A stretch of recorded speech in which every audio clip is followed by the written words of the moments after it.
नमस्कार दर्शक बंधु आसतु आज ओडिशार 20टी गुरुत्वपूर्ण खबर उपरे नजर पकाइबा।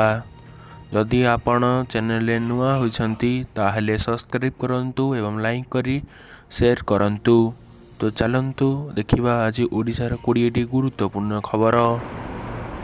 शूटिंग सेट रे निवस्त्र हेबाकू पड़िला अभिनेत्री को कारण जानिले उड़ीजीव आपणक होश। नमस्कार बंधुगण, आपण मानकु आमर एही लेखा को स्वागत। आज आमे आपणकु साउथ फिल्म जगतर एक चर्चित अभिनेत्री विषय रे किछि कहिबाकू जाउछु।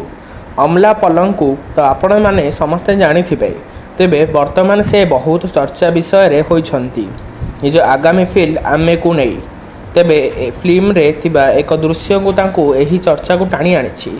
सोशल मीडिया वर्तमान एही कथा बहुत भाइराल मध्य हेउछि। तेबे केन पूरा घटना से विषय जानिबा पाई आपनको पूरा खबर शेष पर्यंत पढ़ा पड़ो। तेबे खबरटी है फिल्म आमेरे अभिनेत्री करिथिबा अमला पल से ही फिल्म रो एक दृश्य निवस्त्र होइथिले। एही फिल्म रो कहानी एक दुष्कर्म पीड़ितांक उपर होइछि। किछि लोक एथिरे अभिनेत्री को अभिनय को बहुत तारीफ करिसंती मध्य। एही फिल्म रत्ना कुमार निर्देशित फिल्म अटे।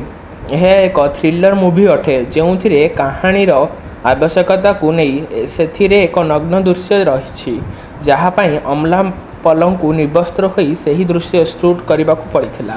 तेबे एते बोल्ड अवतार तांकु देखि दर्शक मान आश्चर्य होइछंती। फिल्म रो पोस्टर बाहर पर लोक मैंने यार बहुत प्रशंसा करिसंती, जहाँ फल फिल्म निर्माता सहित समस्त कर्मी मैंने नहीं बहुत आशावादी हो पड़ती।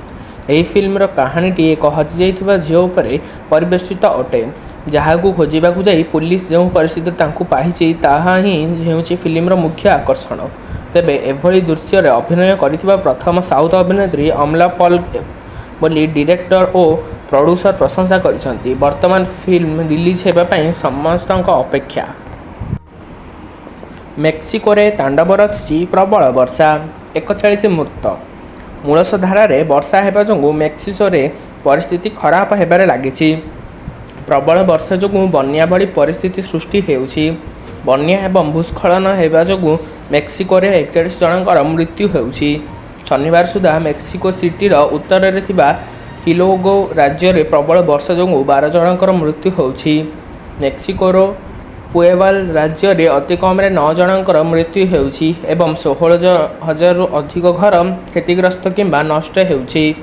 वेरक्रुज राज्य रे आउ 15 जनकर मृत्यु हेइछि। भूस्खलन एवं बन्या द्वारा विच्छिन्न होइथिबा 42 संप्रदायर बासिंदा को उद्धार करिबारे सेना एवं नौसेना नियोजित रहिसंती। अन्यपटे उद्धारकारी माने समग्र अंचल रे निखोज 27 जन को खोजुछंती। प्रबल वर्षा जोगु सारा देश में 3,20,000 रु अधिक लोक विद्युत प्रभाव जोगु प्रभावित होइछंती बोली अधिकारी माने कहिछंती।